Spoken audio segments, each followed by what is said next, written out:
What is up, my friends? Just like that, we're on episode number 3. My guest today, you may know as the drummer for bands like Mrs. Henry, the silent comedy Creature in the Woods. You may catch him around town, slinging beer, making beer, doing all things beer over at Northern Pine Brewing. One of the nicest humans, and an honor to have him as a friend. Please welcome Mr. Chad Lee.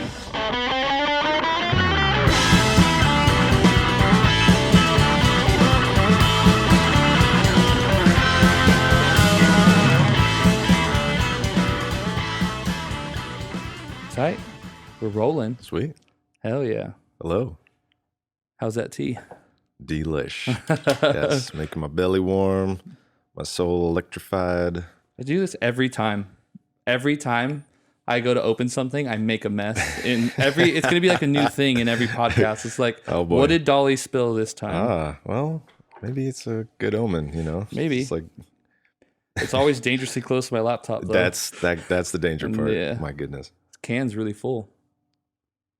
What are you what are you drinking there, Shane? This is the Black Gold left over from Shane from the lovely Northern Pine. Sounds like a great brewery. Yeah. Oh man. I absolutely love all the beer there. I have to admit, though, I really miss the survival of the littest. Dude. That was our barley wine. Yeah. You would crush that I stuff, would get lit. Yeah. I mean, of the littest, you know? Oh my gosh. Yeah. That was my favorite. It was like my go-to, like before every gig. Yeah. If I had a gig relatively close to town, because it was also on my way out of town, right by my house, I'd be like, I got to go get some of that. Dude. I think the first time you came in, I poured you a full pint of it. Yeah. Don't tell Aaron. No, more than one person's done that on I accident. was like, oh, here you go. Just, Yeah. Oh man. I crushed it. It is the best. Yeah. I think there's like a little bit in a sixtel sitting around somewhere. Really? Yeah. But I know. I'm going to have to go hunt for that. The reserves. Is it going to come back? Are you allowed to talk I about think that? so. Yeah, I know. Right. I'll consult that with my lawyers. Yeah, they're going to hear. Yeah. Can I just get a hard yes out of you and then just have to, it's on the internet, so you have to. Just bleep me out. Yeah, nope. No. We don't edit. Oh shit, fuck. Yeah, Well, that's a big yes. once you speak it, it's alive. All right. Good to know. That's the way I like it. Yeah. Oh man. Well, Yeah. well, cheers. Cheers. Yeah. Thank you for the tea. Absolutely. I'm glad to have you here. This has been it's been fun. I mean, this is episode 3. Mm-hmm. So I had Hollander in for number 1, and then followed by Shane Hall, and both of those have exceeded my expectations so far. They This has are been great people. Yeah. Yeah, it's been rad. I know I kind of already mentioned this to you before we got started, but like it's just really been everything that I wanted it to be, in the sense of like I run into you often. I wish I ran into you more, but when I do, it's always somewhere out and there's things, and we get to have conversations. I feel like I get to have better conversations and like more direct conversations with you than I do with most people. I don't know why, it just always works out that way. I am honored for that. But usually it's like somewhere and one or both are drunk, or there's other drunk people around. And so it's just like scatterbrained of just like everywhere. And so being able to sit people down and be like, carve out some time. Totally. We're just going to chill and drink tea or booze or whatever. Or both, you know. Or both. Yeah. And just like a rad dedicated, like, let's wrap out. Yeah. I'm loving it. It's been so rad. I've always enjoyed running into you because we drop in real quick. Yeah. Even if it's like 5 minutes. Yeah. We just drop in usually in a conversation, and I'm always like, all right, cool. Like, even if it's a quick catch up, like, what are you doing? Right. We're always doing something. Or it's like how are you? And then we drop in, you know, kind of thing. And it's never, we're never surface, I feel like, which is, I appreciate that. Agreed. Yeah. But it was cool. And I feel like this happens a lot. I don't run into a lot of people. I mean, obviously you have there's just people you encounter, you have a lot of those. But I feel like so many people have so many rad things going on that it's so easy to just like jump into stuff, because it's like, I haven't seen you, but I've seen X, Y, and Z, and it's like, boom, boom, we can jump into some rad stuff. Yeah. Real quick, I just realized something. There's some electronic in here I have to go unplug. Do it. And I just realized that if I don't, it's going to kick on at some point, and it's probably going to sound crazy. Let's just, I'll hop on the drums. I'll make a beat to it. 2 seconds. Okay. This is Shane going to turn off the electric devices. Music by Chad Lee. Shane is back. That's the end of the song. Pow. Man, still rookie hour over here. Wow. I'm glad I figured it out when I did, because I could subtly hear it in the background just because I get used to it. And then all of a sudden I was like, oh, that thing's on. Oh, it's not a big deal. And then I was like, oh yeah, the compressor's going to kick in, and that's going to get yeah. Oh man, it's that weird white noise where until it's off, you're like, oh, that was some noisy there. Stuff. Yeah, for sure. There's a refrigerator on the outside of my bedroom. Yeah, that I don't know it's on until it's off. Yeah. I'm like, finally silence. Oh, see, I'd be the opposite. I'd be like mad when it turns off. I'd be like, oh, bring the humming back. Oh, right. Yes. Okay. Absolutely. I'm a no TV kind of guy. Like, fall asleep. But I definitely, it would be the inverse. So I understand. Well, my wife, she has to have the fan on all the time. For the noise or the wind? For the noise. Okay. She just likes to have that like thing going, like silence. I can do silence. But she's like, she'll wake up. If it gets too quiet, she'll be like, nope, fan's got to go on. Interesting. I'm like, you're a crazy person. Dang. Are you a snorer? No. Okay. Well, depends how much tequila you had. Yes. Yeah. It's funny is when I drink, apparently I love to sleep on my back, which I don't generally do, but only when I drink. Right. Yeah. And then definitely I will wake up. I should change it. I will be woken up. At some point. Yeah. And she's like, bitch, you need to turn over. I was hoping that could be her white noise for those. She's like, okay. No, that's not the good kind of white noise. Yeah. No. Oh, man. But rad. Well, I was thinking back to first time we hung out. We were at NAMM. Yeah. Yeah, we got to do a cool little drum hang with Preston and Vessel Drums. Yeah. Absolutely. That was dope. Dude, that was a good time. It was. I remember I think that was my second year at NAMM. But the first year was like, I think we was there with Silent Comedy. And it was like, go, go, go. Oh, you can't really chill. And then I just came up with you guys. Or actually, I met you guys there and we just got to chill. Yeah. And hang out. There was a bunch of us. We loaded up in Preston's truck. Yeah. And I remember, because that was my first time there too. And I do remember at some point being a little overwhelmed. There's so much. And then I remember also being like, I'm stuck. I didn't drive. Yeah. But it was a great time. It was super cool. It's honestly, it's funny as being a drummer, you love to go to like see all the drum shit. But also it's like the scariest part of that whole place because it's just chaos. Yeah. So many different things going on. People yelling. There's the meter police. You're too loud. And then you like want to jump on a kid, but then everyone's going to watch you. And you're like, I don't know if I want to jump on a kid. I don't do that. That's like my nightmare. I'm pretty sure the only thing I grabbed, because I had never actually played it, was the marching drum section, because the tension on the heads are so tight. I just happened to have, I think I had sticks, but I was like, I'm not bringing them out. But I was like, this is cool. I could just kind of, and then I realized very quickly, this is a marching drum. There's a lot of rudiments for these pros. I'm getting the hell out of this. But it's super cool to play it because it's so tight and the rebound's awesome. Yeah. Like everything else I just watched in awe. I think oh goodness. I am such an idiot sometimes with recalling names. But who's the guy? Bernard Purdy was there. Oh, no way. Yeah. And he, the Purdy Shuffle. Yep. And I remember that, I think it was for Tama or Pearl maybe, but he was, there's like a YouTube video of him. He's just, try this, try that. Like, you got to feel it, and I just never forget. And I'm walking and I see that guy playing and all these people are just walking around. And I was like, who's this old guy?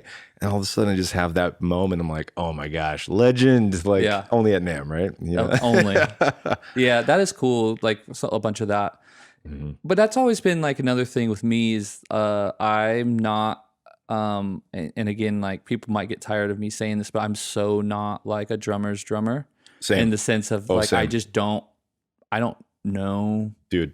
Dude, can I just high five you on that? I'm just gonna, dude, I'm the exact same way. Yeah. I think I try to recall enough just to get by with real drummers, you know, just in conversation. But for the most part, I'm the same way. Dude. I'm like, I don't know. I mean, I stopped faking it at some point. I just am always, I'm like, nah, I don't know. I know. And I'm like, and even like a lot of legendary people too. Like I just don't. I'm also that guy. Like I feel like I'm gonna disappoint you right now too. But I feel like I'm the guy that also is like the Beatles. I'm like, cool. Mm-hmm. Nah, it just doesn't really like. It just was never connected with me as far as musically, as far as it being like something that I was incredibly interested. It's like another one of those. I understand it, I appreciate it, and I'm grateful for it. Yes. And it is great. But it's one of those things where beyond that, can't say that I've ever been in a moment where I was like, I want to go listen to the Beatles. And I can't even tell you how many people I bum out when I say that. I have so many people right now who are like, I was gonna subscribe, and they're like, maybe not. Yep, and I'm out. And then all the Stones fans are like, dude.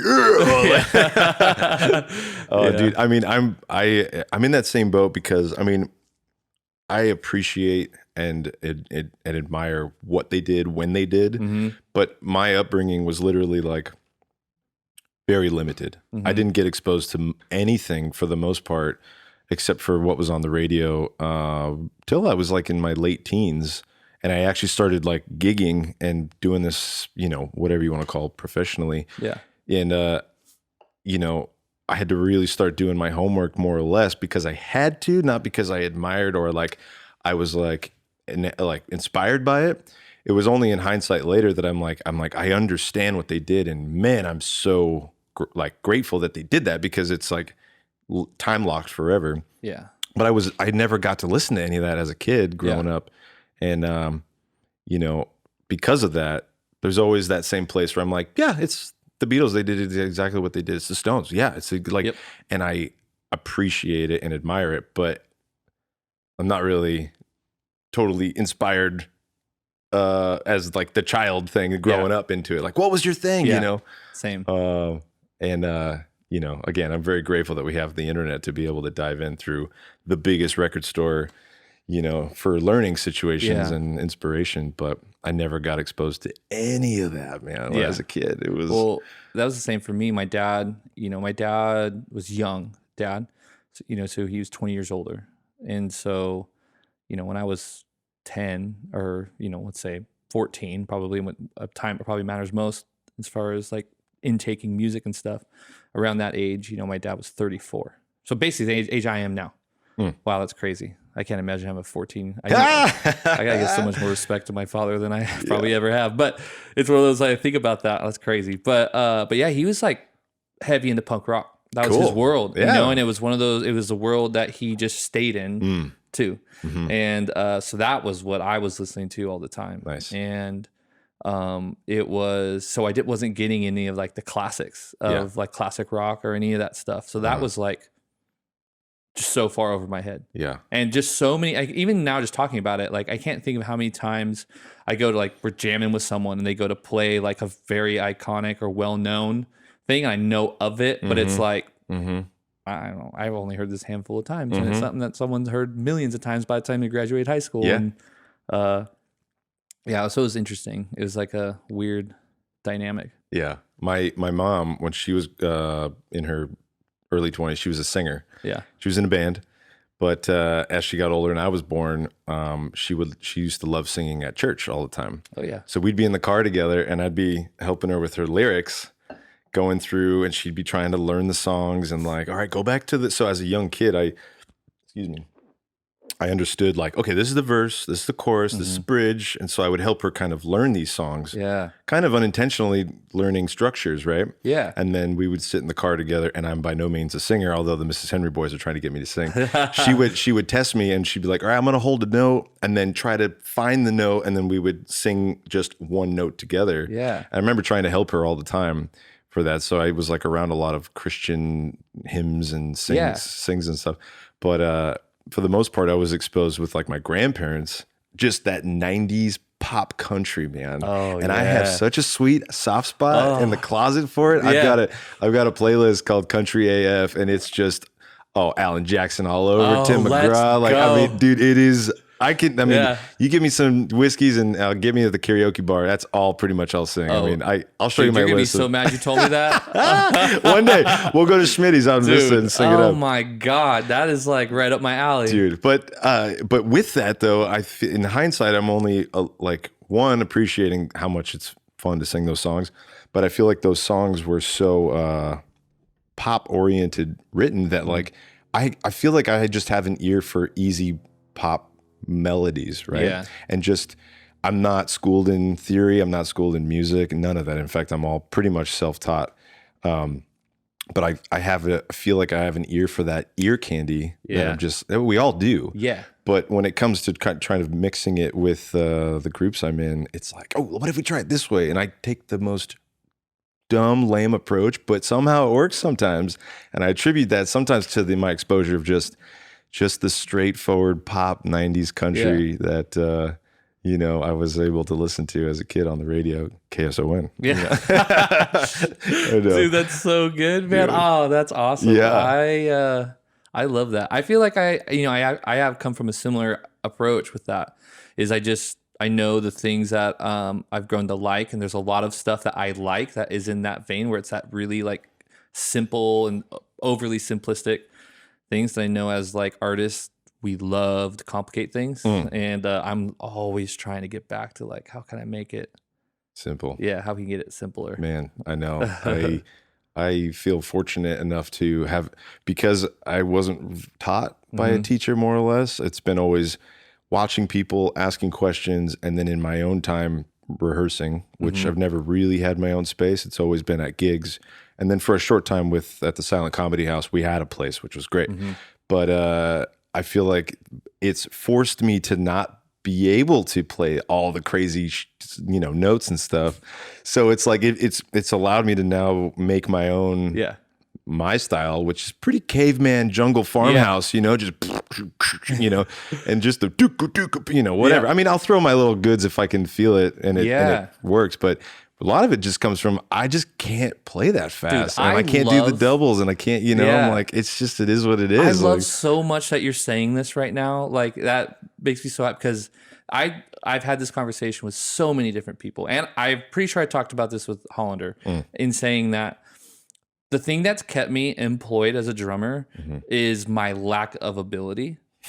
But we don't tell anybody. Yeah, 100%. Although now we just gave ourselves away. It's a thing that almost makes you more employable, because I don't have all these tools to pull from or all these tricks to do, and I can't, if I wanted to, try to pull that attention in that. Yeah. So I lean into feel, and I lean into, like you said, that kind of more caveman approach on just trying to make it feel as good as possible without trying to add any weird, extra shit. Yeah.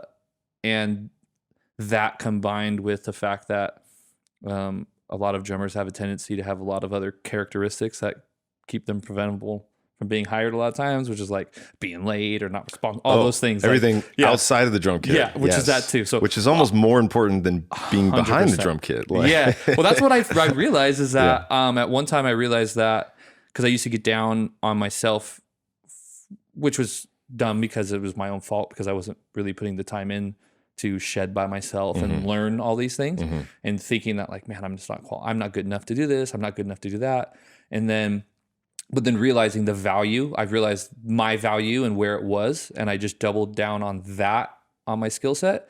And then also realizing that like these other variables that don't even involve playing and how valuable those were. Yes. And so I went, oh, okay. Yeah. So I started showing up early to every gig, being there, set up before anyone else is there, to help them set up, to do all the things and all that. And I was like, well, which is crazy and like kind of lame to say it, but like, if I ain't going to get hired for my skills, at least I might get hired for all this other shit. Yeah. And at the end of the day, I don't care as long as I'm getting hired. Right. And that's, it's just part of it. Just being a good hang and doing what's asked for, and, good attitude and willing.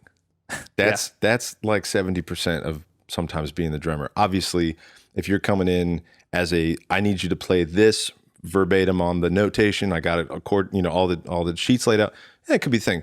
But if you're getting hired for a tour, Yeah. you're getting hired for a long session, like where it's a little bit more open for you to play. Man, just being able to hang and jive and like get along is so dang important. Yeah. And, I think personally on my end, I'm in the same boat. Like I have been so blessed to have been given all the opportunities that I've been able to do throughout my years.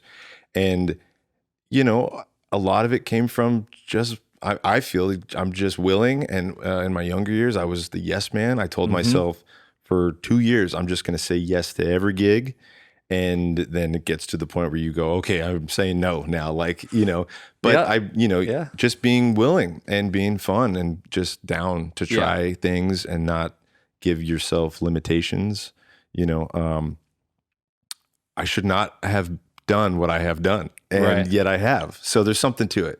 And I don't have the answer to quantify, but it's something within there, and I feel like we all resonate that in our type group. Like we're all just good people and we want to push each other to grow and get better, but no one's ever judging in like a true malicious way. We're always like, hey, look, we're doing this and I'm doing that. And I'm like, yeah, that's inspiring. I'm going to do that. Like, let's all, we keep growing and just leveling up together. And like, my goodness, dude. I mean, That's the secret right there. Oh man. Yeah. The encouragement, man. You raise the water, all the ships raise at the same time. It's like, man. So to go back to what you said about the simple playing, one of my most memorable opportunities, speaking of something that I happened to do, was I got to tour with Marc Ford for 2.5 months. No way. Yeah. And we did Marc Ford from the Black Crowes. Yeah. Amazing guitar player, legend. Okay.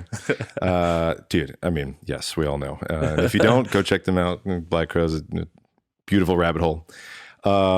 So with Silent Comedy, we were on the touring for a long time.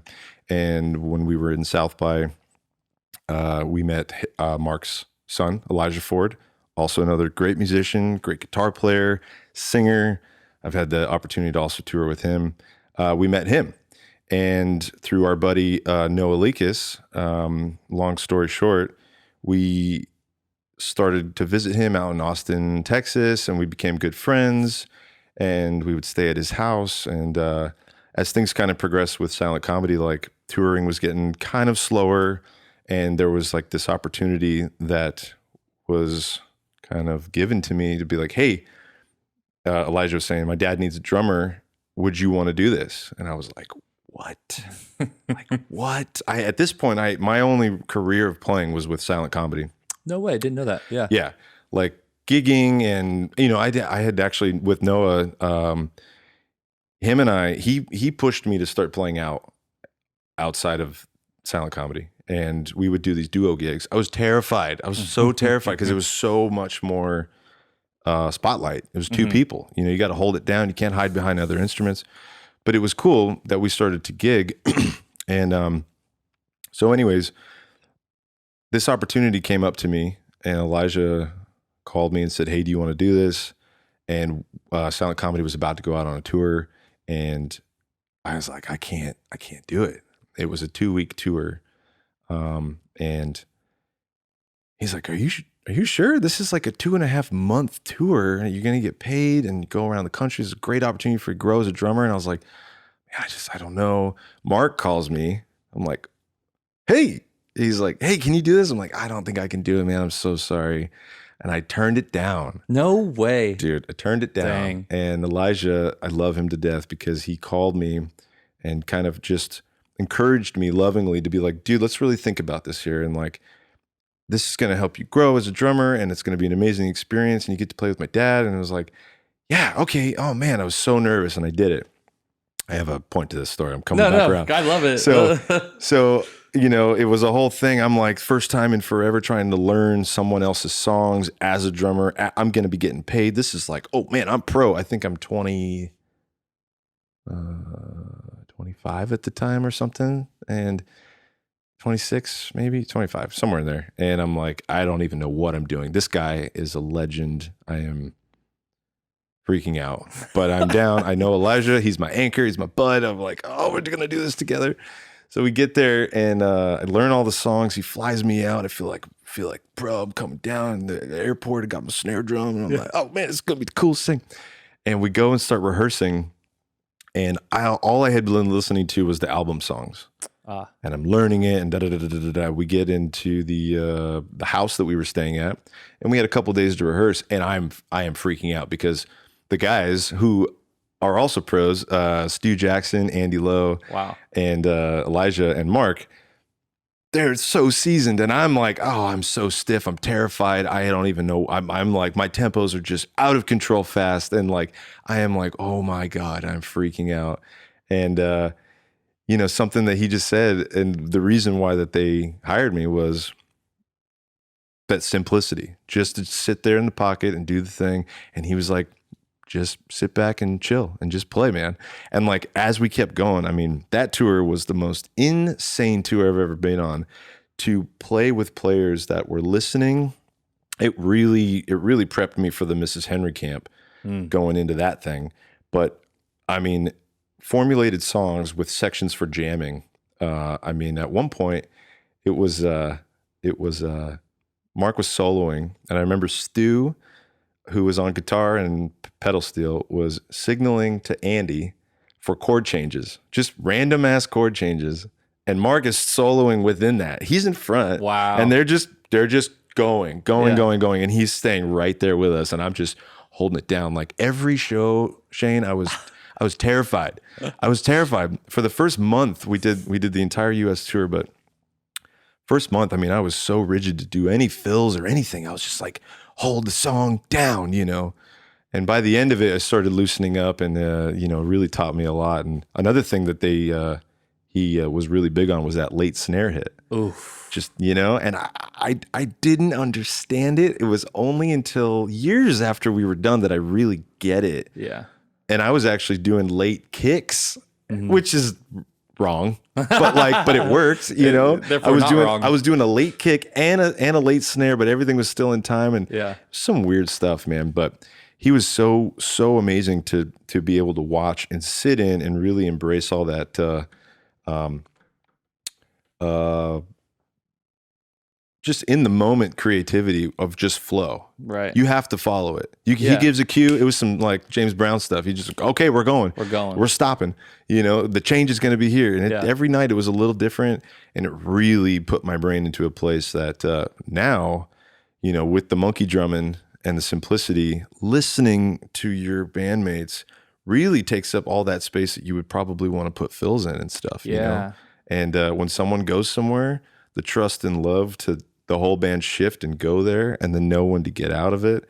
I mean, all of those in a nutshell is like I got from that one little tour, which was a long ass tour.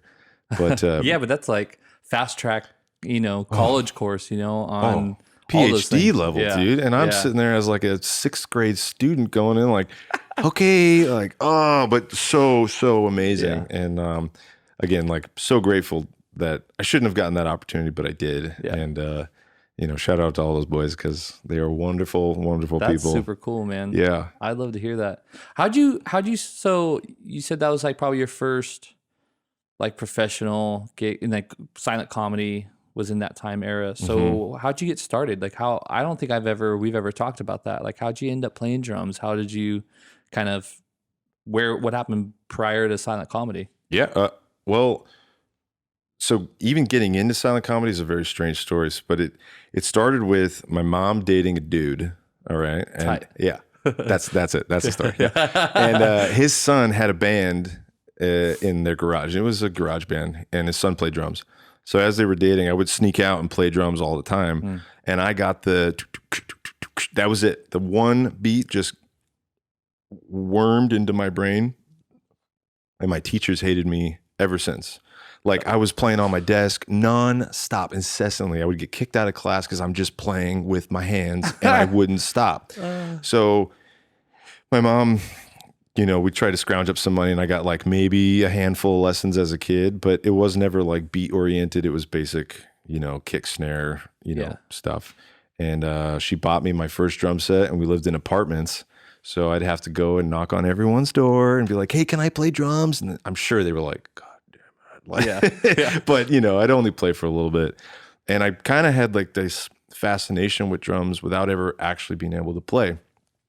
Fast forward to high school, and still playing for fun, but I got really into punk rock and hardcore and metal, and there was that metalcore scene, which the San Diego community at that time was so amazing.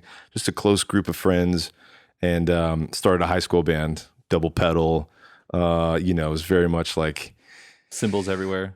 Actually, I had a China for sure. 100%. Yeah, that Gotta have a Wuhan. China, Yeah, it was ironic. Oh, I don't even. Yeah, that's weird. But anyways, all the drummers know. Yeah, I had. Oh my god, I had the Zildjian Z.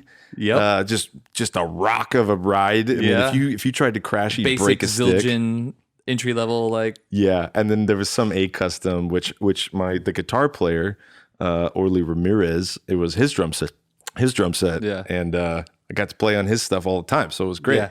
His mom had like a garage, and we would go and play. And when we did play out, we would play at churches, and the hardcore scene was like all about that, right? And bands would recognize us because all of our gear smelled like cat piss. Oh so my God. They're all, oh, we've played with you guys before because you guys got the smelly gear, man. Like, oh, these cats would sleep in the kick drum, and I'd hit it, and they'd run out. No way. So I actually was very fortunate to do that at an early age, and we made a record like up at Love Juice back in the day. Way. 14 years old. What was the band? It was called With Hope's Last Breath. Okay. Yeah, I put up a couple tracks on YouTube. Yeah. You could check out, like, because I just wanted to timestamp it and put it out there. It's fun. We were 14-year-old kids, but was my first experience recording, and I was like, man, I got that bug. I'm like, would obviously be great if we could do that. And we had our friend Sal Torres. He was kind of managing us, even though we were kids. It was like, and that time that music was going. The Warp Tour was doing its thing. It was massive. Had we been 18, we probably would have run with that band. Thankfully, didn't happen, and it's kind of become a caricature of itself. But as a drummer, it really tested me to blast beats, and double kick, and off timing, like halftime, like that, breakdown stuff. That right there was what got me. Right. The fast stuff, again, going back, I never had the skill set to pull off like double bass pedal for more than like a couple like spurts of things. Yeah. So that's where, and then all of a sudden when it would come to like the heavier stuff, and you get to like the dude, and that I was like, okay, I can do that. Yeah, like, dude. that's where I was like, the slow stuff, let's go slow and heavy. That was my shit. And the beat patterns, right? You get really intricate, but we're still holding down the 4/4 or whatever you're in. Yeah. And side note, I feel like when dubstep was kind of first coming out, truth be told, I really did like it for a hot second because it reminded me of hardcore breakdowns. I was like, oh, this is sick, And then again, it kind of became a character of itself. But moving after that, high school went through, and we all became adults and whatever that is. Started smoking weed. I was like, oh, life, and I'm learning about myself and experiencing just reality and wanting to be more calm and self-aware. And I just kind of stopped playing music for a bit.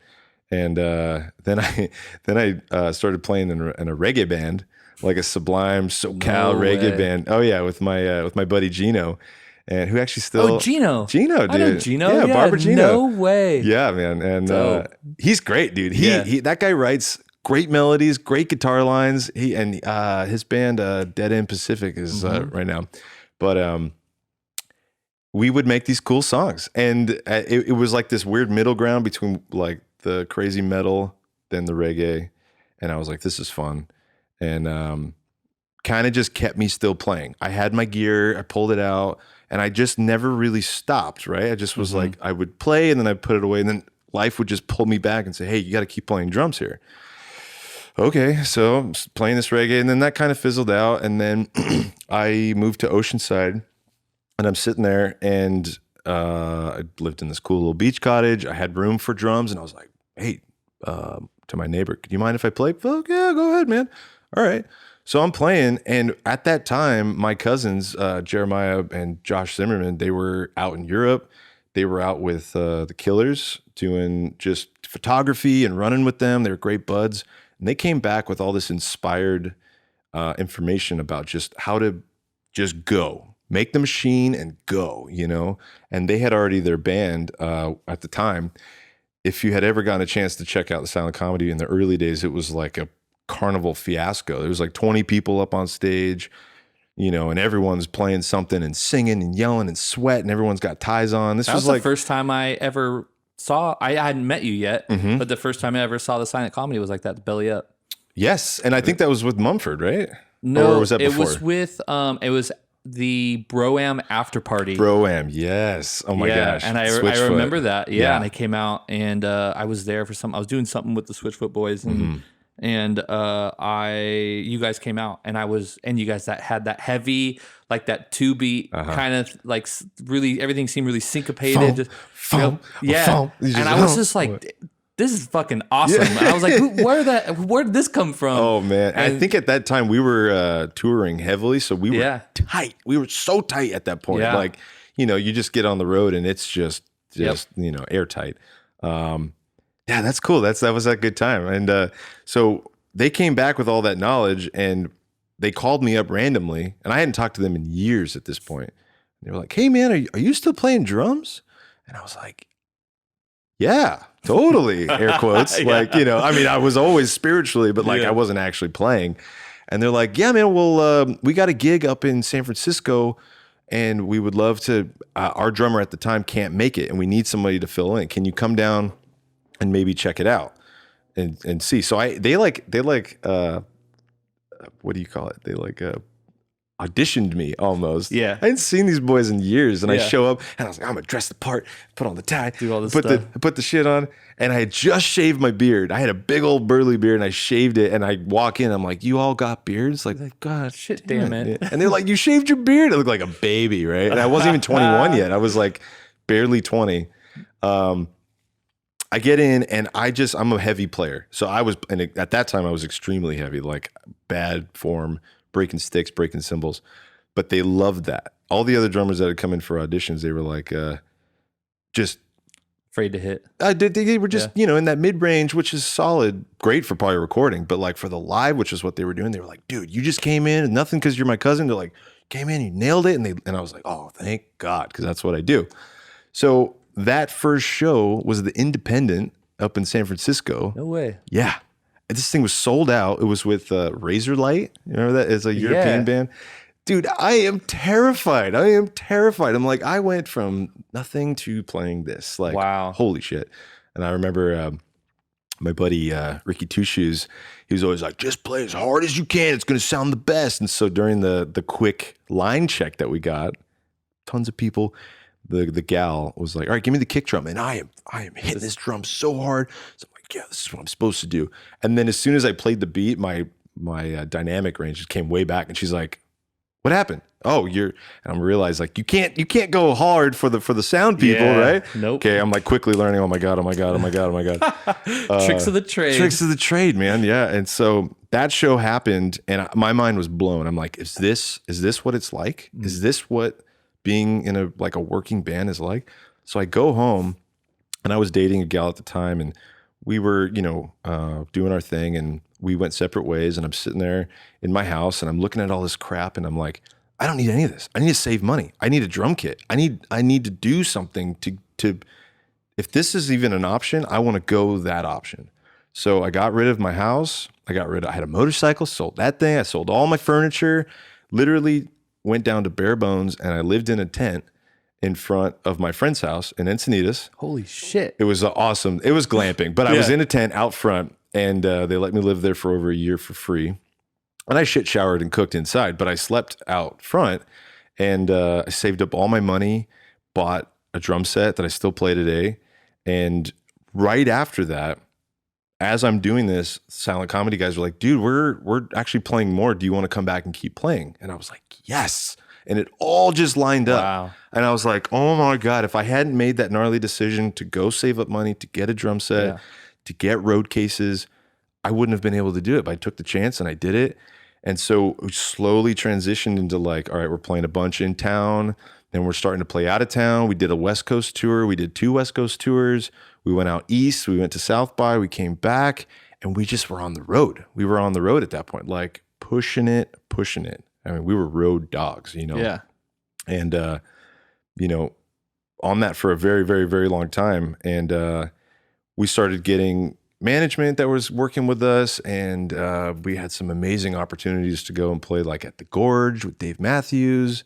And Wow. dude, we got to do the Wreck the Halls at the sports arena. Oh, yeah. And with the rotating Yep. like stage in front of 10,000 people. I'm like, oh, you know, I mean, I got to work with oh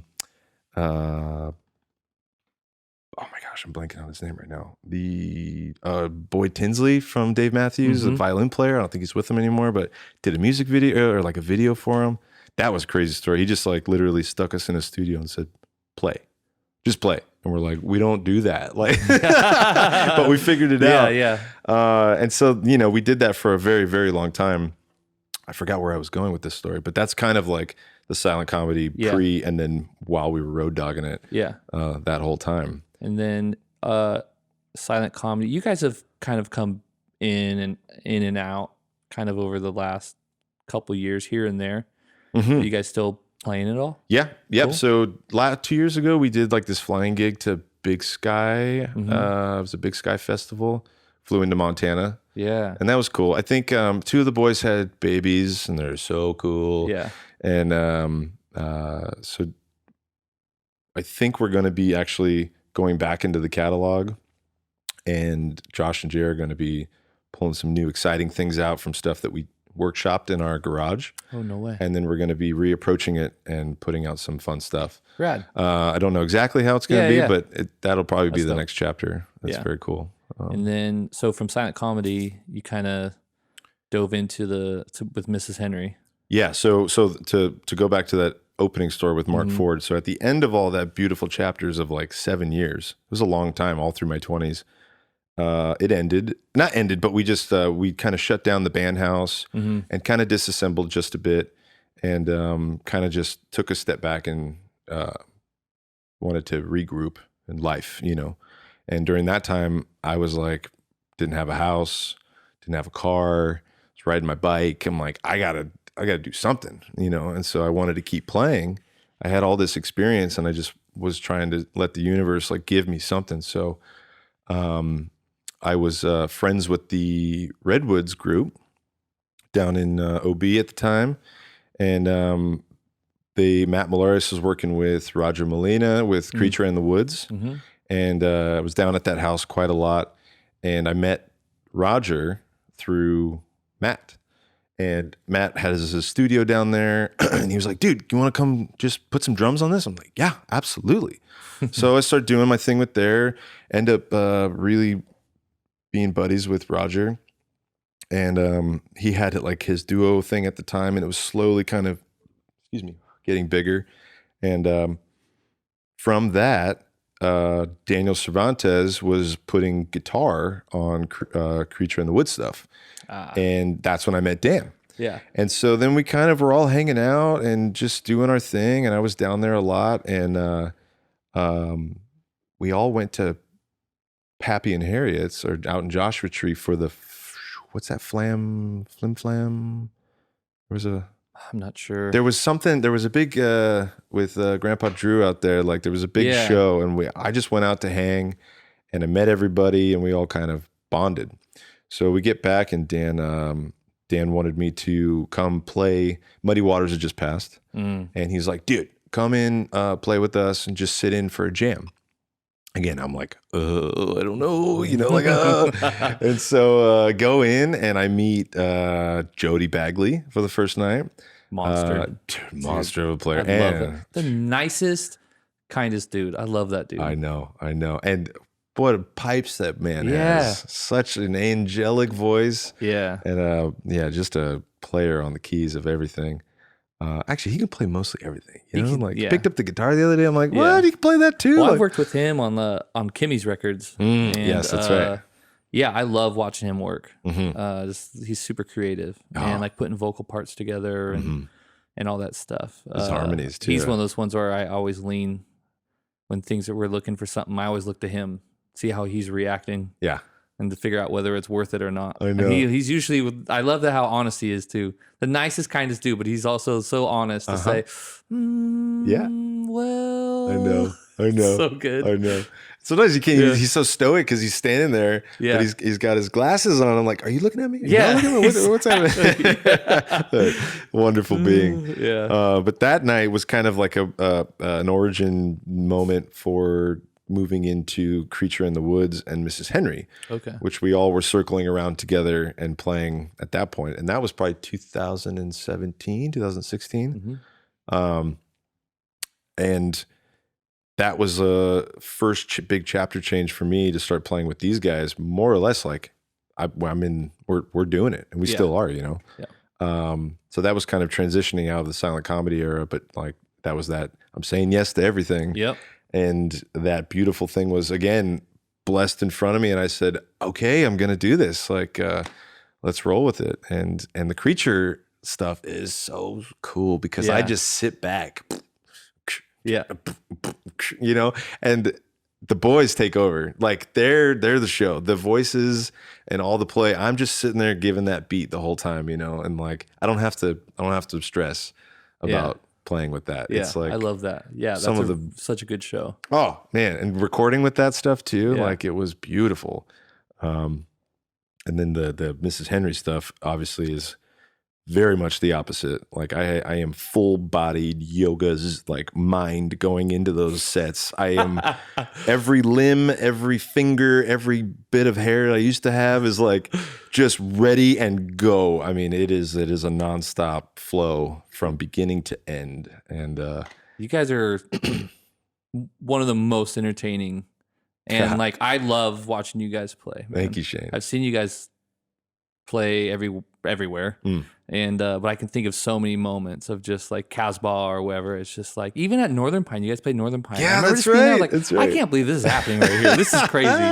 Yeah, it's so good. Just Dude. That's an incredible group that you guys have, and what you guys have done musically is insane. We're taking the tape analog approach on all the recordings, and that's a crazy endeavor. I know you have some experience with that too, and it's just amazing to try to write some of the stuff we're doing and then have to nail it. Like, and I'm so to play with those guys, they're very much open to the idea of like, if that's what happened, that's what we got. And it's great. And the crazy part is then we have to go back and learn what we did and then perform that live. So it's kind of a beautiful, like universal thing where this moment in time happened and now we have to recreate it all the time. Yeah. You know, it's kind of like being in the kitchen. You make something, you're like, oh, thank God I wrote it down. Right. I recorded it. Now I got to remake it for my boys and my family and everyone that comes over, you know, so crazy time with them. They're very much on that same flow that I was experiencing with Marc, where in the middle of the song, if somebody decides to go, we're all going with them and we're supporting them.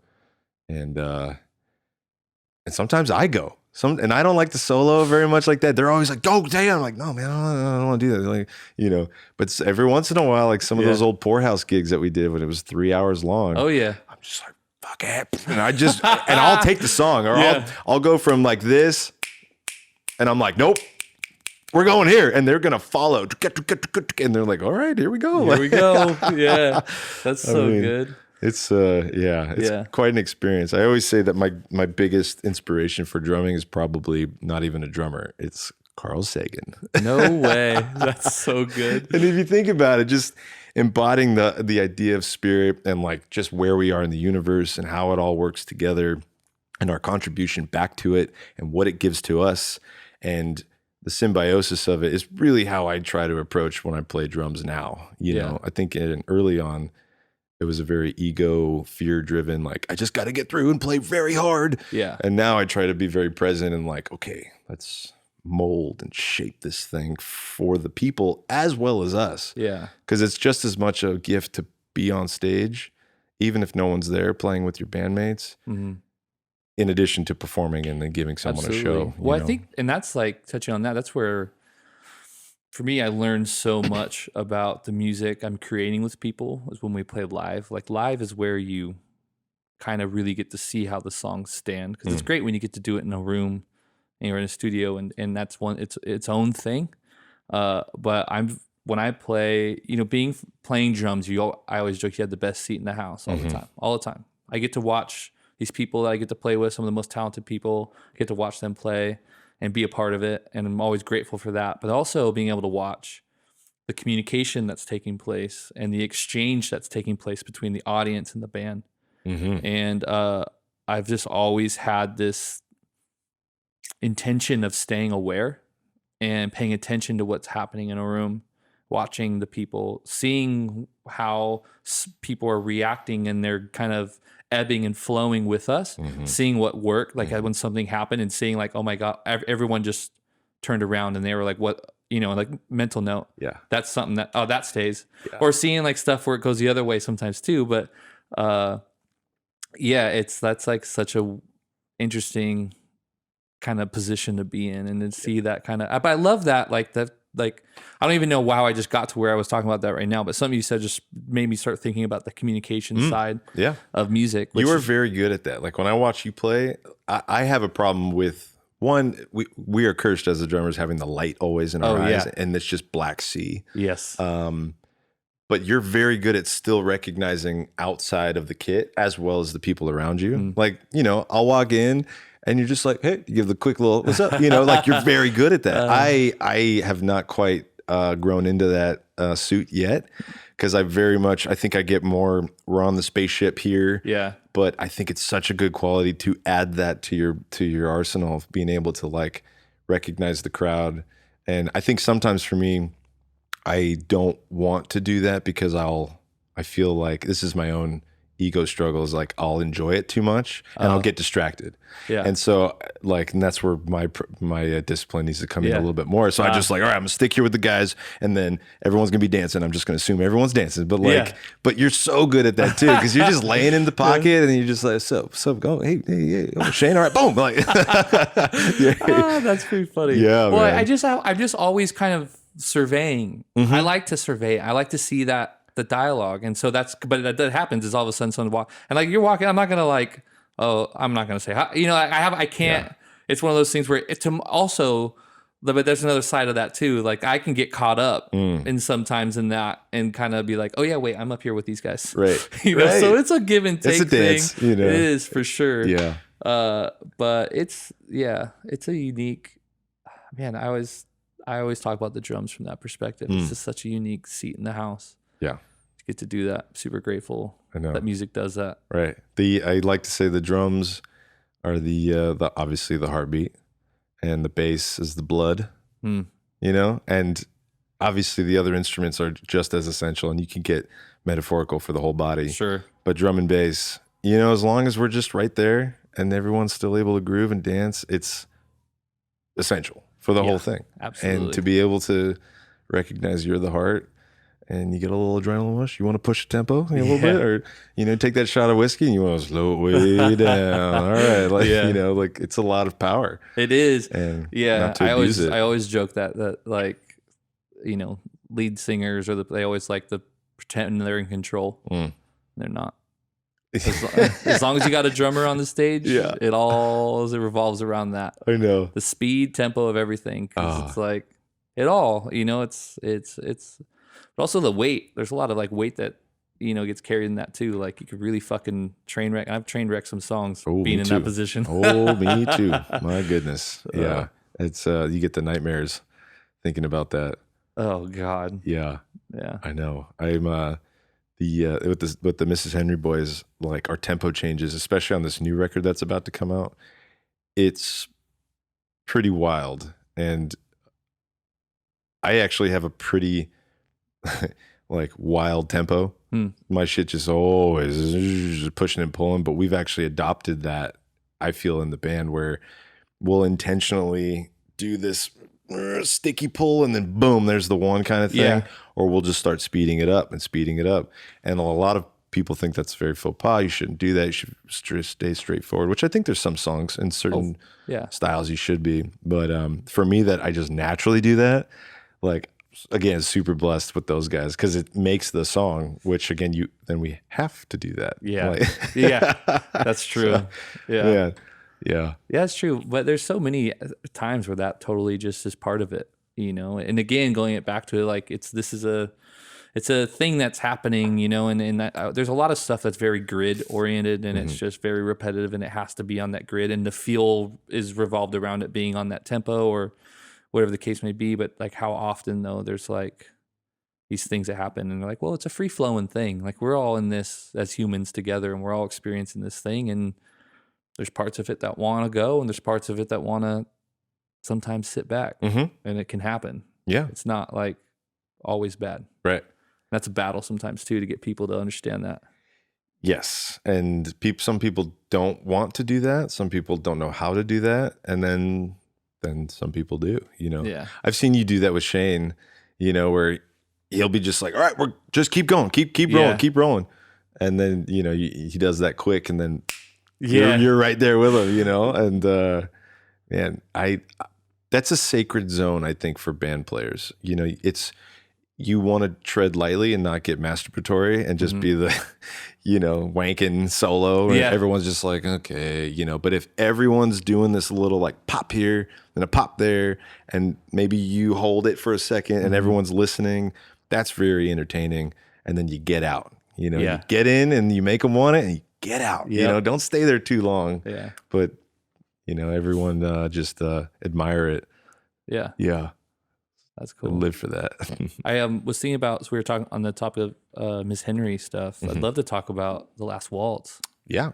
Levon Helm. Yeah, man. Goodness. Yeah. You guys did such a killer job. Thank you. Going through that. That was such an amazing show. Thank you, man.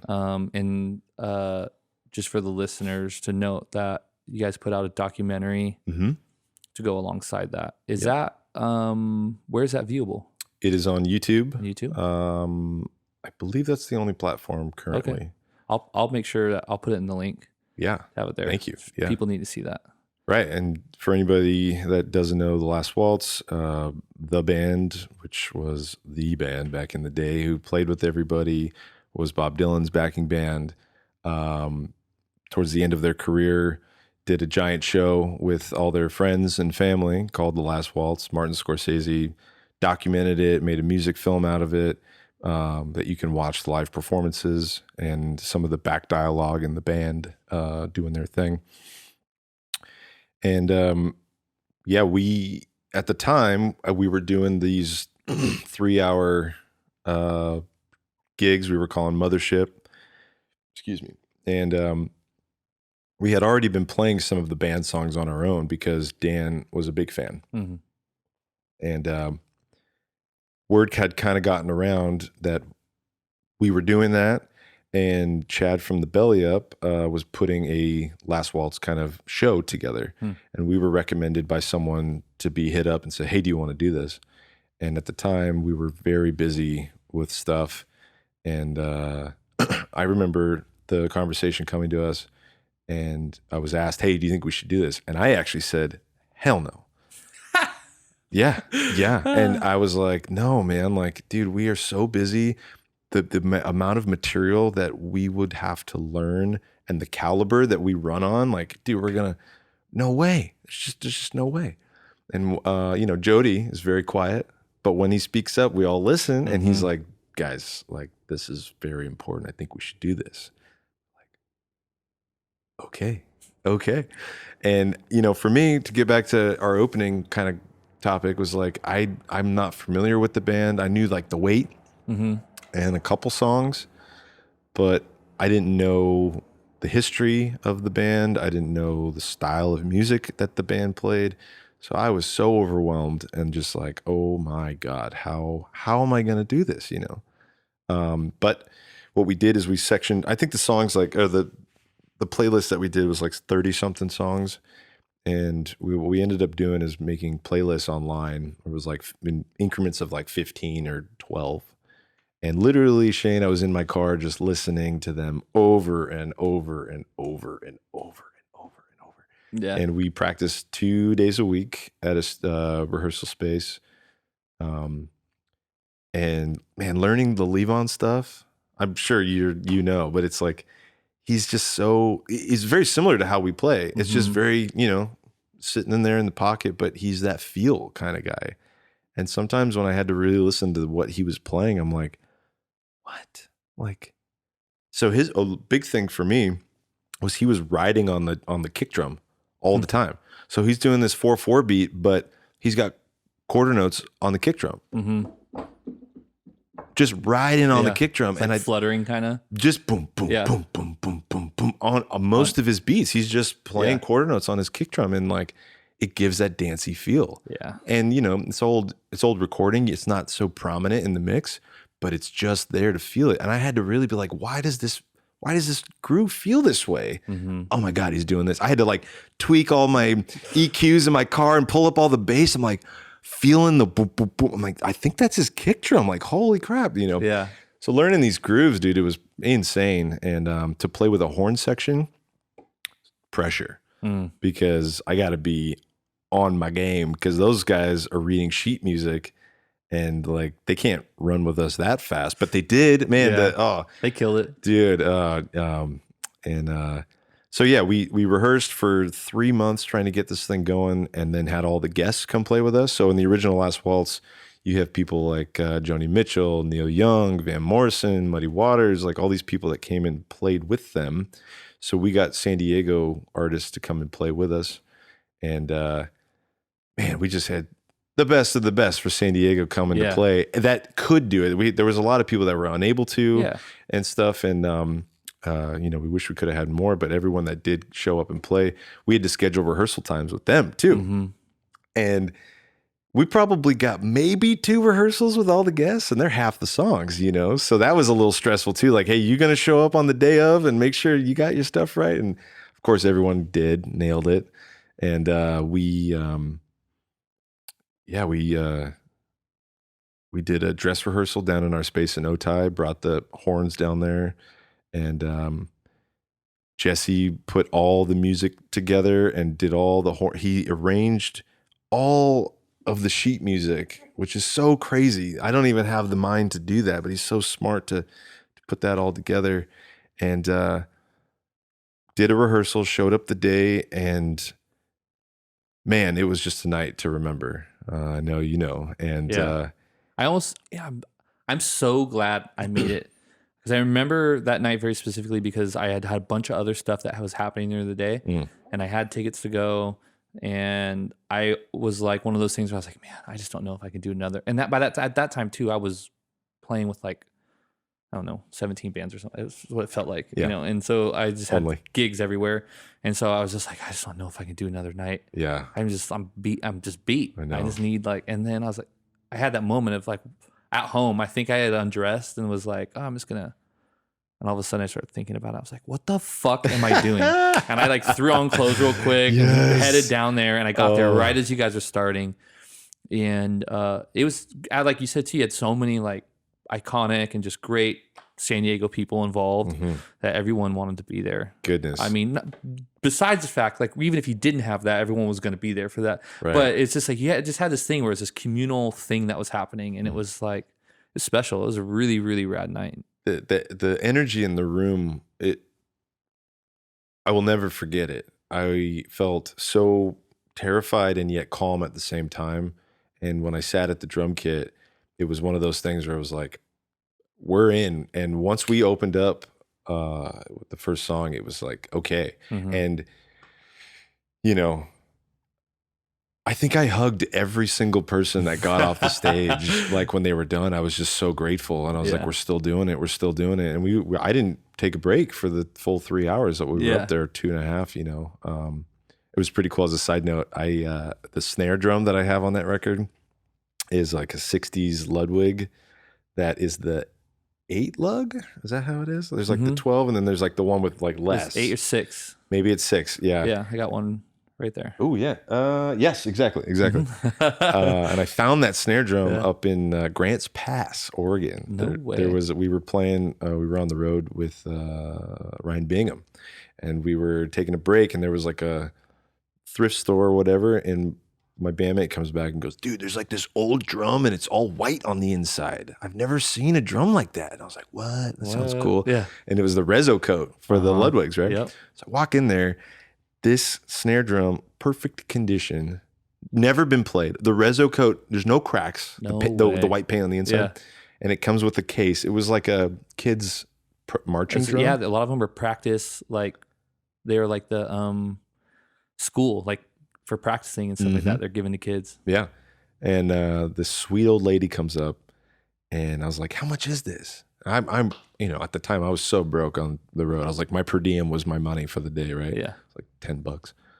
And this old lady comes up, and I was like, how much is this? She's like, that's like, let me see. Comes back. That's $80, hon. I was like, $80. Now, mind you, $80 is still a steal, man. But I literally didn't have $80. And I think I had $40 cash. And I was so bummed. I'm like that. Oh, I mean, can I just throw it out? I have $40. Would you? And she's like, you know what, sweetie? Yeah, you can have this for $40. And I walked out of there I peaked. This was like my one buy where I'm like, I scored. Yeah. And I never played it for a long time because it didn't suit the music I was playing. Yeah. But for the Last Waltz, that dry, powdery, snare was exactly what needed to be. And I remember when we were sound checking through the monitor and the house, there was a resonating like boom, and I couldn't get it out. And I was like freaking out. I'm like, I don't want this to be recorded every snare hit. Yeah. So I doctored it and I taped it. And then it was only coming through my monitor, not the house at some point. Huh. So Thomas, I forget his last name, he was doing the sound. He's like, dude, you're good. So I had to play the whole set hearing this dong, dong, dong. Oh no, that would drive me crazy. But I got over it because in the recording, like it's perfect. Like that snare tone is so perfect. It's just this flat, very flat and powdery kind of thing. It has a sound. And I always think like, if it wasn't for that sweet old lady who let me buy it, I probably would have played some crazy rock snare and it just wouldn't have sounded right. Like that was the other half. I played a kit's very similar to yours. It was a 60s Ludwig, and I got all the old drums that I could find because it just has that sound. Yeah. All the boys played all their old gear. Obviously, Jody's got his Hammond, the organ, the Leslie, and we really tried to play those songs not like a tribute band, not a cover band. It was Mrs. Henry playing those songs, but I learned those songs and learned to love them so much that without sounding boasty, like we were really trying to embody what the band was, but through the Mrs. Henry mother, like spaceship. Yeah. So I feel like when you listen to that recording, it's like you're hearing Mrs. Henry play those songs, and we're not just trying to cover them. Right. Because no one wants, if you want to hear the original songs, you just go listen to the album. And there's amazing people that do perfect covers. It's kind of like, I want to hear a little bit of like your thing and what you do. And we finished the night, total success. We filmed it. We recorded as much as we could, but man, it was run and gun. Like we had cameras that were malfunctioning. We barely got any footage of this thing because cameras were just dying or people that were recording just weren't getting the right kind of angle. And the way that we put the doc together is just by threads of it was great of footage. You know? So when you watch it, it's just know that a lot of people are like, oh, can we see more of the footage? And we're like, literally, that's all we were able to get. Like, and to a degree, we're kind of bummed, but what we got is still so beautiful. And I think it turned out great. I remember. I think you guys premiered it, or like the day it had come out, and Megan and I had watched it.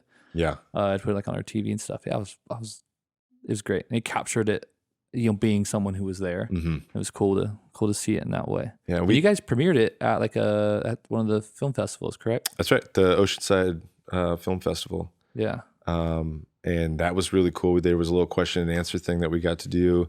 We played the whole doc there for everybody.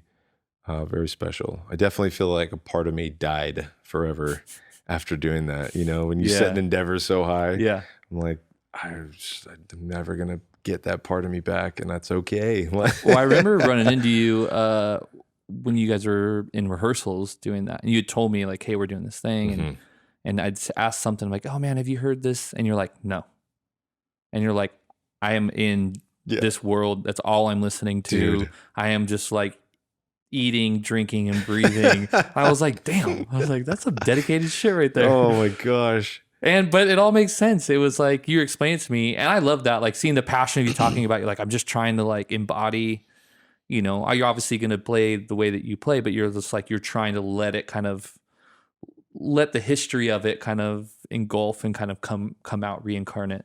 Yeah. And it was cool. Yeah. And thank you, Shane. Like, it means a lot to hear that. But learning all that, I've now adopted that playing into the stuff that I do now. So I'm very grateful to have somehow forced myself to do that. And, it's the only way I learn anything new on drums, honestly, right? is because I had to learn a part on something, and it's like, I don't do that. So I had to like force myself to like, and then you're like, well, I'm going to put that one in my back pocket. Exactly. Dude, train shovel. The only reason why I had to learn a train shovel is because of silent comedy. Never in my wildest years would be like, I'm going to sit down and learn how to do a shuffle. Yeah. Well, no, now is definitely a fundamental for sure. But at the time I was like, this is so dumb. Like, oh gosh. And now I'm like, oh, I'll sneak it in over here and do it like that. Like, that's why I've grown. That's grown to be one of my favorite ones too. Growing up and playing in the church, it was like that a lot. Where it says, "Oh, can we do like we want a train beat?" And he'd be so mad to be like, "Really, you're gonna make me play this stupid ass thing right now?" Yeah. And then now, anytime that comes up, I'm like, "Hell yeah, I'll play that." Yeah. Well, there's a lot of finesse when a good train beat comes in, shuffle. You're just you're in it. You're in the sauce right there. Because when it's not played well, it's very telling. Very stiff out. Man. Yeah. But we also recorded it and put out the it's a triple LP vinyl, which is just what the band did as well. We wrote all the liner notes handwritten, so that's also available to buy if you ever want to own it, or you can also stream it online, stuff like that. So sounds great. You guys killed it on that. Yeah, thank you. That's such a cool thing. So how'd you get into doing beer? That's another thing I thought of the other day as I'm drinking. Yeah. So to be noted, Northern Pine, Chad is one of the brewers over there.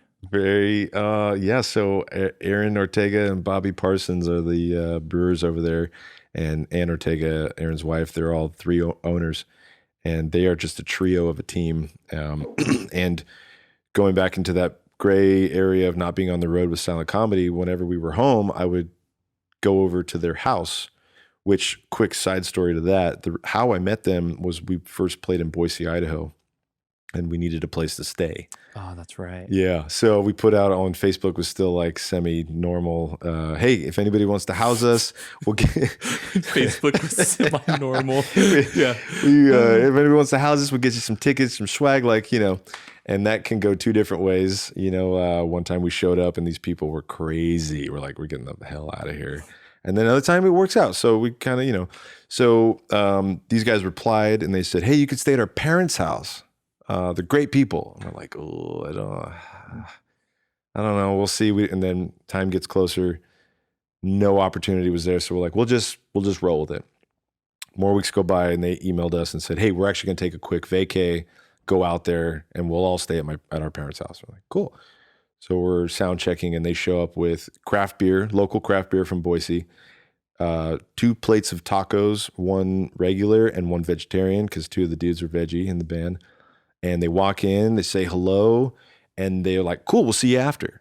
And they leave the dressing room and we're like, these guys are amazing. Holy shit. Right? There was no hanging, getting awkward, or really,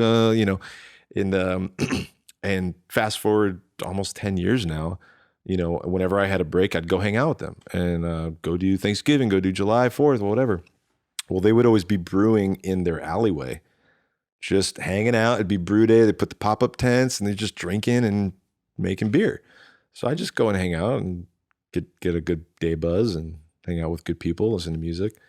And, I just, obviously I always want to learn. So I'm like, show me how you're doing this. What's going on? So they kind of gave me the basics and, I was just like, this is really cool. And I would just go and hang out. And then, as it kind of progressed, I was like, man, I'd love to make a beer one day. They're like, cool, man. Yeah, absolutely. Come by. And so then one day, they were like, well, what kind of beer would you want to make?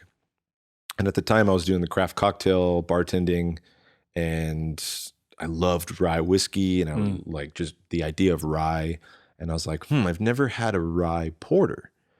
and they were like, dude, we've never made one. This is great. Let's do this. So we did a big brew day, and it was still on my phone. I'll show you when we're done. It was a triple. We made 3 beers in one day, which was wild. And all the dogs were running around. It was like, go, go, go. And we're drink, and we're getting buzzed. And we're like, timers. And like, it was so beautiful. And we made this rye porter, and it was so delicious. So I remember we had it on my birthday, and I brought a little keg, and I was so proud to show it off. And more years go by, and they started getting serious about it. And they were like, yeah, one day we're going to open a brewery. And I said, well, if you guys do this, I would love to be a part of it in some fashion, whether I'm just beer tending or whether, I can just help out with the construction. Well, it ended up coming out with construction on the building. We're digging trenches, and then I'd go to work and make cocktails, and my hands are shaking trying to pour with the jiggers and just shake it up because I'm just so sore from digging. And slowly just moved into very quickly an assistant brewer where I was cellaring everything and still do. And then basically just, like a very expedited, quick learning of how to make beer on a production size level. Again, another opportunity that I shouldn't have been given, but I was very grateful and am blessed to have taken the opportunity to just learn more in life, and it's pretty cool because like the band mindset of touring and working together and problem solving is almost identical in what we do at Northern Pine with all of us. Like something breaks, we got to figure it out.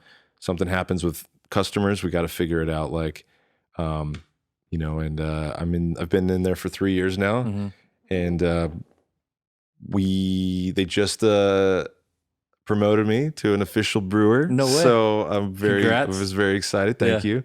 Yeah, and those guys are just such great teachers. Like they were in the military, and they actually like work on badass drones and stuff. And so they're crazy science shit. Isn't that cool, man? Like, oh, dude, like aeronautical engineering. And then, and we make beer. And I'm like, whoa, dude. And so the way that they can just educate and teach is it's for my dumb brain. It's like they break it down so easy, and they've allowed me to learn everything in 3 years that would have taken quite a long time. And obviously I'm still on a sliding curve, but it's pretty much the story on how I got into it. That's rad. I didn't realize that because I know that you were at Urge at one point, and were you just bartending there? Or were you working with them on their beer as well? Or I only made the one porter with them at the time. Oh, okay. But they had done all their homebrew recipes at home and then shifted those and scaled them to the brew house that we have. But while they were doing construction, I was bartending. Yeah. And I'd run over and help. And then, okay. Yeah. See, I didn't realize. I think my dumb brain just put all that together that you had built that stuff with them prior, and kind of we're just doing that, kind of waiting almost for Northern Pine to kind of come to fruition. Yeah. And I mean, they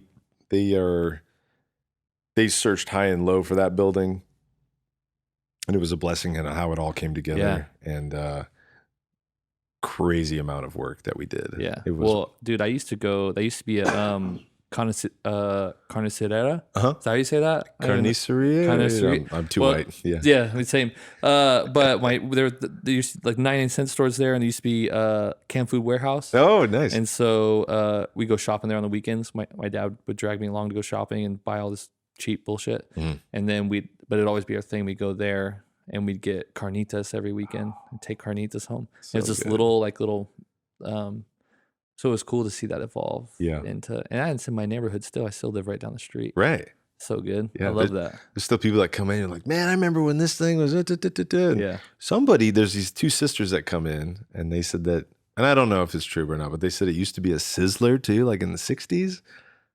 That's crazy. That'd be pretty cool, but it's a big sizzler. Like, oh man. That's a trip. Yeah, we got our second location opening up in February, even amongst all this crazy times. Like somehow opening a second location is on the horizon still, and they are just powerhouse. Like set the goal, get the vision, and we're gonna move. It's very inspiring too to take all that back to the band world, and just in a sense with all this time, like we got to keep moving. And it was important to take a bit of a break and regroup. Yeah, but might as well use the time Yeah. constructively. Seeing that a lot. Yeah. I mean, obviously, and very unfortunately, there's a lot of businesses that are suffering in that. But there's it's been interesting to watch. There's a lot of people who've kind of just seen what's happening, and they're just like kind of going all in on basically saying like, I'm not willing. Surviving isn't really enough for me. Like we're gonna make sure that we come out of this firing. And I love seeing that. Yeah. And that people like no, we're gonna do some stuff. Right. Yeah. And it's a trip. Oh, but yeah, and if and when it all comes back, you're ready, locked and loaded, ready to play your next hand, you know? Yeah. I don't think there's anything wrong with just regrouping and settling. Yeah. Because this is pretty stressful, but if you have an opportunity, I'd say do it, you know? With the Henry boys, we started recording April. Everything was down. We all quarantined together. We were all safe. We didn't know how it was going down, and then started hitting the tape and just being like, we want to come out of this with a new record, and we're gonna have that ready to go by next year. Hopefully things are back going, you know. Yeah. But we could have just sat there. And I think a lot of great artists are going to have some amazing music coming out. Yeah, like I hope so excited, dude. I really hope so, man. That's like I'm in that. I tend to fall into that bus of like in my head going like, this is a massive opportunity. Like when else do you have this time where you're not out playing all the time and you're not doing that? Like, you know, we're sitting on this where you're kind of forced to kind of settle in and doing things like that.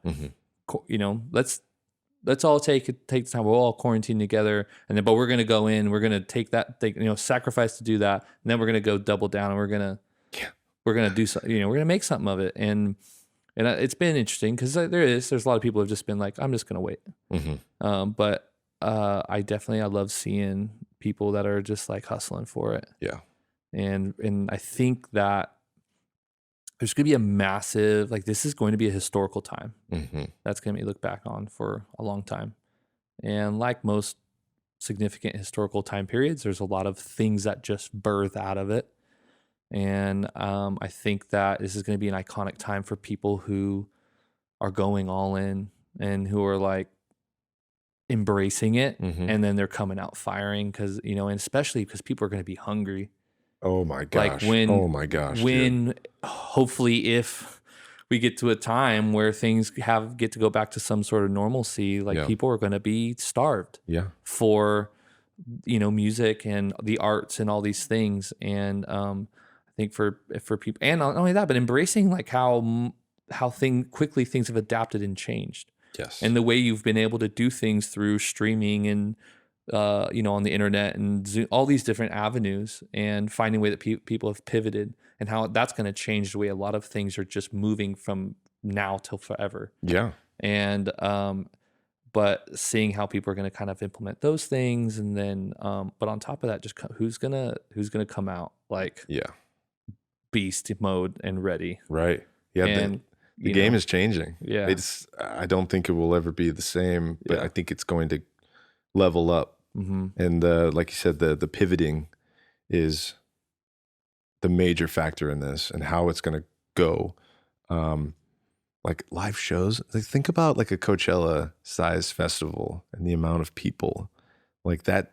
I think there will always be somebody wearing a mask, and that's okay. Yeah. But if we can get back to that, I'm like, my brain thinking of that is so far, but it is, people are ready to do it as long as we can do it.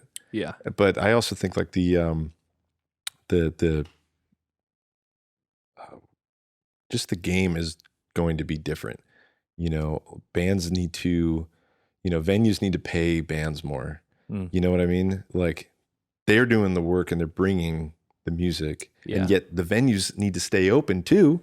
Yeah. And there needs to be this, I think there's going to be some kind of shift with the relationship between bands, albums, venues, tickets, and licensing.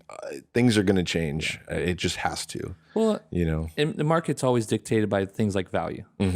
And San Diego market in particular has been a place where It's hard to get places to pay because by and large, like the value that an area like this has on music with the distraction of all the other things is unfortunately isn't as high. And so for a business, you know, like a band's going to come in and like, well, we can pay you, but we can only pay you based on the value that is coming in. Yeah. And so for places who obviously like a Belly Up or things like that, who are solely 100% dependent on music, the value of music's really high. Right. But a lot of other places who are doing other things and they're also offering music, it's just another avenue.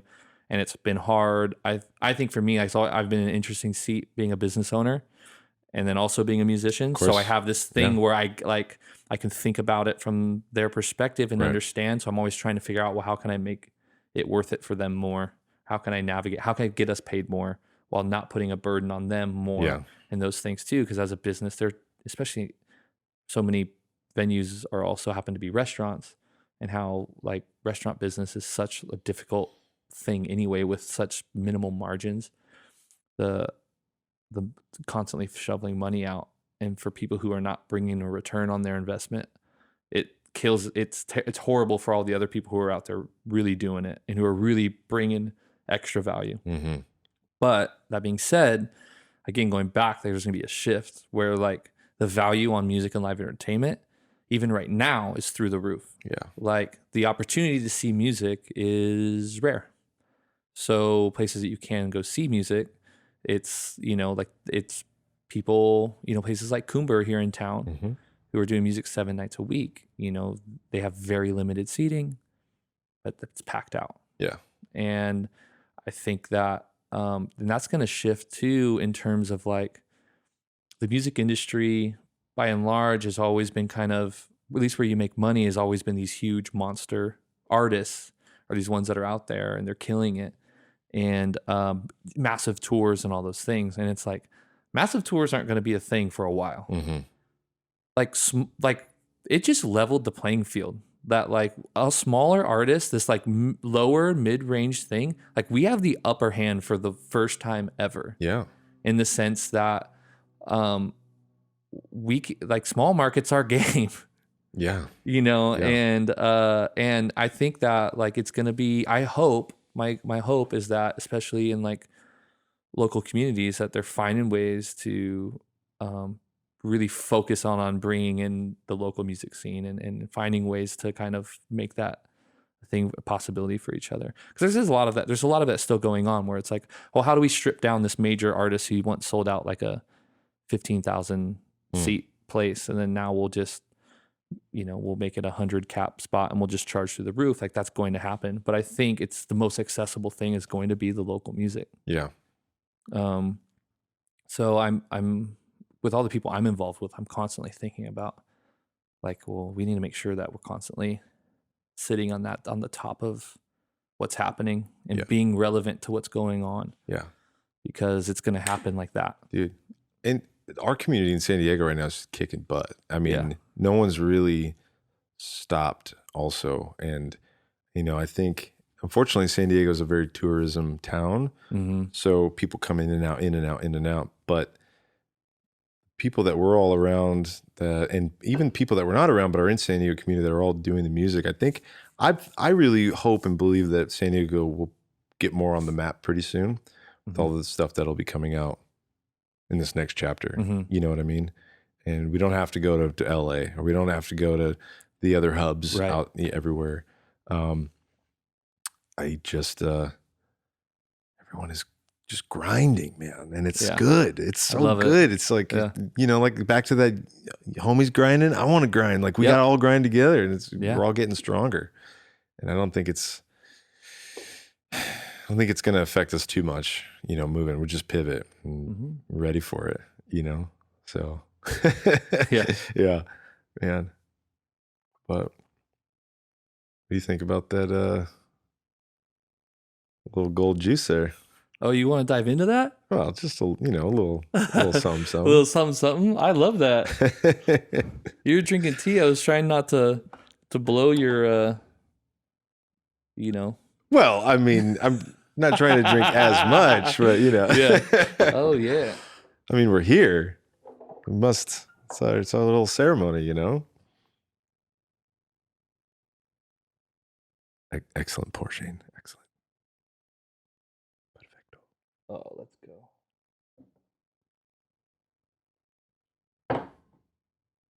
Nice. Oh, Well, dude. cheers, man. It's Thank a you for doing this. honor and a pleasure to be on here. This is great. And dude. And sharing the juice. Yeah, the juice. Have you been doing any recording during this? Not as much. Mhm. I had the opportunity to do a couple things with Shane Hall. We did a single, and then honestly, so everything kind of just. I had intentions to, Yeah. for sure. When everything, especially because I had the space to be able to kind of do it. So when everything kind of happened, everyone at first was like, "Oh, let's buckle down," and then it just was like it was chaos, and everyone is going to fall on different kind of areas of where they are sitting in terms of how they feel about what they can and can't do, and trying to navigate. Which I love is that, like with you mentioned, like you guys all just committed to being like, we're going to quarantine, we're going to all together do this thing, whatever. So I feel I was really hoping that with some of the projects we were going to dive in a little more, but I am super excited. I have some stuff that's kind of coming to life now, and it's like this thing where I feel like we got to a spot where there's some sort of hope that there's an end in sight, and I got some people that are definitely they're trying to get ready. Yeah, and you've been working with some players, man. I mean, even out in Nashville and stuff like yeah, that. And so yeah. Yeah, I've been out to Nashville in a while. I'm actually going out there the first week of December. Cool. I'll be out. I'm excited to go do that. But Hollander is one in particular. Man, she's a hustler, grinding. I mean, she's been working nonstop. She's found a way. She was gigging, doing virtual stuff. Yeah, and she's then powerhouse. It's any opportunity that has come up. Like gone back to she's adopted the same philosophy. It's a philosophy that I'm super hardcore adamant about, is that yes thing, say yes till your book's full. Now my time has value. Right. And now I have the power to say no. And she's been on that, and she's killing it. And she writes so much. Like, she's so often, I get music from her every week, multiple times a week. I can't even keep up with the stuff she's sending. Man. And so, yeah, but we're about to start working on some new tunes. A few songs that we had done previously, we're just going to kind of knock them out, get them done, put them out. And then we're going to start working on a new full-length record with her. Cool. Super Excellent. excited for that. Oh, man. Yeah. Yeah. And bringing in some players for that. I'm really excited to be working with. Yeah. So there's that. And then, but that's mostly it. I mean, I've been doing a little bit of recording here with like solo artists, which has been great. And I'm kind of in this space where that was kind of my focus pre-COVID going in.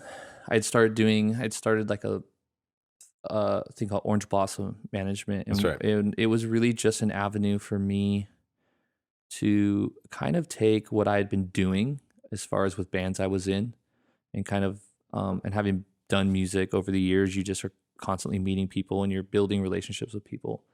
And I was just constantly encountering people who were trying, and they're just in this space of not really knowing how to navigate. And San Diego in particular is one of those things where I was like, well, I know the ropes enough that where I felt like I could, let me help. Let me offer and help you kind of dodge some of the bullets that I've seen along the way, or wisdom. Yeah, man. Yeah, and like let me just let me help you find your way in that. Let me help. I'm not by any means have anything extravagant to offer other than, like I know this. Let me help open this door. Let me do some of that. So I kind of found a way to filter it into a thing that kind of just would help me wrap my brain around it. Yeah. And then so in particular, I was been doing bookings. I have a couple of places that I book and funnel artists through. So I funnel some of these people through, and then and then just kind of partnering with people to say, let me help you put something out. You need to have something out, and you don't need to go spend several $1,000s in the studio when you're not ready for that anyway. Right. And I just have the stuff. I've acquired the stuff to do for my own things, and it's sitting here, and it's like, why not put it to use and give some people an opportunity to be heard. And so I've been focusing on that, and kind of I have a few people I'm working with. Cool. I'm trying to kind of navigate that. It's so important because I think if we can't do shows, then documenting something for people to hear now while you have to be at home or limited for your outsideness, you might as well do it, you know? Yeah. And just so everybody at home knows, Shane's got a beautiful setup in here, beautiful drum set, some great mics. And so come here if you want to lay some stuff down. Yeah. I think that's great, dude. I mean, I definitely want to do some stuff in here. I know we were talking about maybe doing the Twitch thing or, you know, trying to do something like that. There's a lot of things, man. They're all out there. There's so many opportunity, and that's, you know, that's one of the things I love about where we've progressed to as far as like technology and things go is, I mean, it's really left not a lot of room for excuses. Like, you can't really have an excuse to not do something anymore. Right. Which sucks if you're an excuse person, but the reality is like there's just so many different things you can be doing, and there's so many opportunities that are just right there. Yeah. And if you got the inspiration or you got the little thing that you want to share and you have an outlet, do it, you know. I'm a big like big idea. Yeah. And then I'll make an excuse.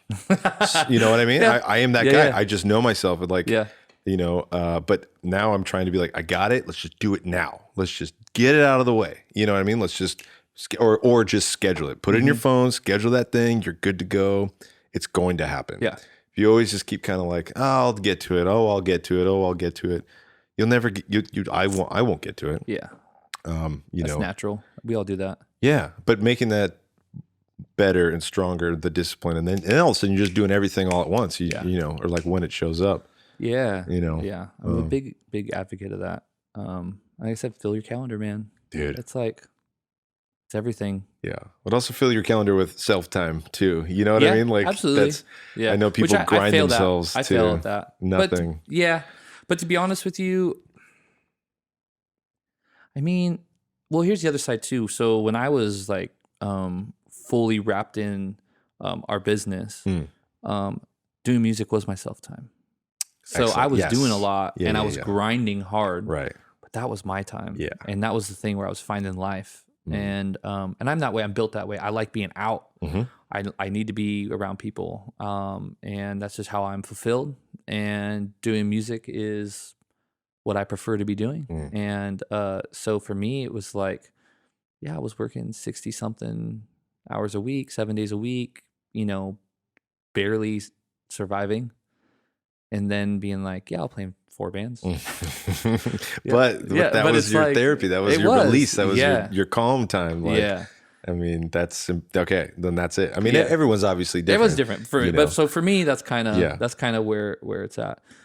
Which was it was definitely interesting to navigate that, going through all this stuff because it was such a slowdown, and because everything all of a sudden got kind of like out of your routines and stuff too. I found myself at one point being like, I don't want to do that. You know, just being like, whatever. And I caught myself a couple times doing that. I'm like, I need to snap out of this shit fast.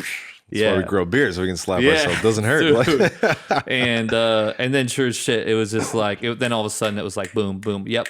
I'll do this. Yep. I'll do that. Yeah. And I was saying no to a lot of stuff just because I was just not feeling like doing anything. I was just being lazy. But it was good. I haven't had that kind of, which I appreciate for myself personally. Like I haven't had this kind of time to say no and do nothing, maybe ever. So it's been an interesting spot. But you know, we had a long road trip, and dude, yes, like, you did. That I came out of that inspired, and a lot of driving, all that, and just a lot of thinking, a lot of nature. Yeah, me and my wife, 2 dogs, in nature, and lots of miles. Some horsepower, some puppy love. Yeah, like, it was great. Goodness. I mean, Yeah, I came out of that just ready. Yeah. And so it's been, so I got stuff in the works, a lot of stuff coming down the line. This being one of them. This is one of the things I've been most excited about doing. This has been such a rad outlet and something I've wanted to do for a long time, dude. So it's been dope. So exciting, man. Yeah. Like your family truck excursion, I had a similar recently. Yeah. I went to the mountains for 3 days on a kind of a men's retreat. Yeah, I think I saw that. Yeah. Dude. Same experience. Yeah, I mean, I have no words. I have no words except for just like love. Came back ready to go. I am ready to go. You know what I mean? Like all the last 6 months, it was like callousing and calcifying and just getting stiff and just like, dude, I went to this thing and re-embraced myself back to nature with a group of great men, giving space for each other, understanding where we are, what we're doing, and like I'm just processing this all through my like flow of what I'm doing back at home, music, work, life, love, everything, right? But you got to get away for a second sometimes, get that recharge, come back grounded, and you're like, all right, it is go time. Like, and before that go time might have been so like, I know I gotta grind, but I'm just like over it. Find something that makes you go, all right, time to go. Like, breaking the cycle. It's like one of those finding a thing to kind of just shuffle it up and just be like, because I just know for myself, granted for myself, I've just always been so busy. So it's like go has been my cycle. Yeah. But even then, me and my wife's like that very much so. Like she gets a spot where she just hits a wall. She's like, we got to go somewhere. Yeah. I got to go do something. I got to do something other than just do what we keep doing every week. That's right. And it's not even what we're doing every week is bad. And it's not like any of those things. It's just she gets to a spot way sooner than I do. I thrive off. As long as I'm busy and I'm doing stuff, I'm good. But she'll hit that and she'll be like, we got to go. And I know it because it'll come up like once. She'll kind of mention it and I'll like, okay. And then I see it'll come up again and I see how often it comes up being a little bit closer together. And it's like, okay, how long can I push this before it's like, it's snap time, you know? Yeah. And you don't want to snap. No, don't want to get there. Snap. Yeah. So, so that's kind of that trip was like that. Actually, so that road trip we did was, originally we were supposed to be in Italy. Oh. Yeah, it was my wife's 40th birthday and we were supposed to be in Italy, but we had to cancel all that. And then so I don't really know how, but I was like, oh, you want to just do like a long ass road trip around country? Yeah. And she was like, yep. Beautiful. Yeah. Oh man. Yeah. Yeah. Some of the pictures you posted, dude, it was like, that's some stock photo right there. You just sell out the side too. I'll take it with an iPhone. I know. That's crazy. I know, man. Yeah. Goodness. But yeah. So it's good. Yeah. Well, shit, man. Here we are, knocked out. I know. A couple hours. Oh, what are we at now? I mean, right around 2 hours. Damn. Yeah. Yeah, time flies. It does. Yeah. But this is dope. Yeah. I love it. I appreciate you being here. Thank you, Shane. I'm very honored to be on. Yeah. Number 3. And for listeners, we mentioned a lot of stuff and I'm going to go back and I'm going to try and add links to all the things. But definitely check out The Last Waltz. Follow Mrs. Henry. Do all the things. Yeah. Thank you, dude. Yeah. I mean, if I could plug the other ones, Mrs. Henry. Absolutely. Creature in the Woods. Yeah. Silent Comedy. Mama Rockstone, which I didn't really get a chance to explain. Oh, shit. We can dive into that. Well, I mean, we don't have to be over. I mean it'd be a quick one, but my best friend, roommate, and vinyl DJ extraordinaire, Alex Basage, aka DJ Lexicon. Yeah. Him and Sir Ben Lancelot Ambrosini, we started a side project called Mama Rockstone, which our other buddy Noah Leakis, his little daughter came up with that name one day. No way. And he came to us and said, hey, if you ever need a band name, Magnolia just came up with a great name. And we were literally like racking our brains trying to figure out what to call this thing. Way. But basically that project is us going to Big Bear, staying at an Airbnb called Danny's Den. And we partake in some fun, and we write some music, and we immediately go home and get in the studio. And we've put out a track every year, and that's what it's going to be. We might never play a live show, but we're about to drop another single on Spotify. It's currently out on SoundCloud. So one track a year. One track a year. Okay. Yeah, and we've had a couple different hands on the engineering and mixing, mastering process. Dope. But it's a fun power trio. Both Alex and Ben sing, two different vocalists. And it's a good little side project. It's just straight rock and roll. Yeah. But Love it. Can't wait to hear that. Yeah, Alex does all the artwork, and it's a fun one. So. Fuck. Sounds awesome. Yeah. Hell yeah. Other than that, it was great. We'll go check that out too. Yeah. Hell yeah. All right, y'all.